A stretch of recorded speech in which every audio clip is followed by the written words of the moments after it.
ဒီနေ့ဒီ comment လေးကိုကြွားပေးချင်ပါတယ်ဆရာမတဲ့ညီမထွင်ကရွတ်တာတဲ့ KP 3သိန်းဝင်လာတယ်တဲ့ Oh my god 3သိန်းအများကြီးပဲနော်ကျေးဇူးတင်ပါတယ်ခုလိုမျိုးလာကြွားပေးတဲ့အတွက်ပေါ့နော်ဒီသမီးလေးလည်းနေ့ရက်တိုင်းတွေအများကြီးဝင်ပါစေ KP ထဲမှာလည်းအပြည့်ကိုရောက်ပါစေလို့ဆရာမဒီနေရာကနေဆုတောင်းပေးပါတယ်အဲ့တော့ကျန်တဲ့သူလေးတွေလည်းနော်ဒီလိုမျိုးပေါ့နော်အမှတ်မထင်ကိုမသိလိုက်ဖ ೇನೆ ပေါ့ကွယ်နော်ငွေတွေရောက်လာဖို့အတွက်သူဘာလောက်သွားတာလဲဆိုရင်ဆရာမနဲ့အတူတူဆိုရအောင်နော်ငွေဝင်လန်းလေးဖွင့်သွားတာနော်ဆရာကြီးမင်းတင်ခါရဲ့နီးပညာလေးဖြစ်တယ်ပေါ့နော်အဲ့တော့ဆရာမနဲ့အတူတူလိုက်ဆိုပေးပါငွေလေးတွေဝင်လာပြီဆိုရင်လည်းသူ့လိုလေးလာကြပေးပါလို့နော်ကဲအတူတူဆိုရအောင်နော်ထွင်ကားငါစီကိုနေ့တိုင်းငွေတွေအများကြီးရောက်လာပါစေကေပီးတဲ့ကိုဝင်စေချင်တယ်ဆိုရင်ငါရဲ့ကေပီးတဲ့ကိုနေ့တိုင်းငွေတွေအပြည့်ရောက်လာပါစေစသဖြင့်ဒီလိုလေးဆူတောင်းလို့ရပါတယ်ထွင်ကားငါကဆိုတစ်ခါဆူတောင်းထွင်ကားငါကဆိုတစ်ခါဆူတောင်းအားတိုင်းနားတိုင်းဆိုအလုပ်တစ်ခုလို့လှုပ်ဆိုပါ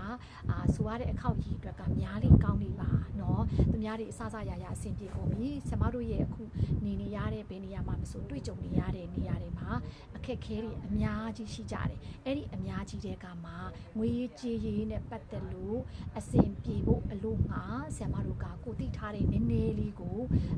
နော်ဒီဒါပြောပြခြင်းဖြစ်ပါတယ်ကိုပြောလိုက်လို့လုံးမိသွားတဲ့အခါမှာပြေလေသွားတယ်ဆိုတဲ့အတန်လေးကြီးကြားရတယ်ဆိုရင်နော်ဆမတို့ပီတိဖြစ်ရတယ်နောက်တစ်ခုကကြတော့တယောက်နဲ့တယောက်เนาะဒီကုညီရလဲရောက်ပါတယ်ဒါကြောင့်မလို့တနေ့ကိုရွတ်တိုင်းရကျင်နေဆိုလို့ရှိရင်ကောင်းတာလေးတွေပြောပါကောင်းတာလေးတွေတွေးပါတစ်ဖက်သားကိုလည်းအကောင်းမြင်စိတ်ကလေးနဲ့เนาะဒီကြည့်ပေးပါเนาะဒီကိုယ့်ရဲ့နှုတ်ကနှုတ်ထွက်ဒီကျန်းနေတယ်ဆိုရင်ကိုယ့်ဟာကိုယ်ကြည့်ယူနူးညံ့တဲ့ဘက်ကိုเนาะဒီကြမ်းတက်မှုတွေကိုဖြုတ်ချနိုင်တယ်ဆိုတဲ့အဆင့်ထိကိုပဲနော်ကိုကျင့်ယူပါဆရာမတို့လည်းရင်တော့ကလေသားသမီးတွေကိုဆုံးမတဲ့အခါမှာလည်းပဲနော်ဒီဒေါသထွက်တာတွေရှိတယ်ကြမ်းတမ်းခဲ့တာတွေရှိတယ်ကိုကျင့်ယူရတာအခုဆိုလို့ရှိရင်လေနော်ဒီဘယ်လိုပြောရမလဲအရန်ကိုနူးညံ့လွန်းနေတယ်ကလေးတွေကတော့နူးညံ့လွန်းလို့လက်မခံနိုင်ဘူးအဲ့လိုအဆင်ဖြစ်သွားဒါပါလဲဆိုမွေးရမှာမဟုတ်ဘူးကျင့်ယူရတာကျင့်ယူပါနော်အစအရာအဆင်ပြေခြင်းနဲ့ဆိုလို့ရှိရင်နော်ဒီကောင်းတဲ့ဘက်ကိုနော်တစ်ခုပြီးတစ်ခုဆက်ခေါ်သွားပါလို့ဆရာမပြောချင်ပါတယ်နောက်ဆရာမနဲ့ဖုန်းတိုင်ပင်ကောခေါ်တဲ့သူလေးတွေမှာလည်းပဲ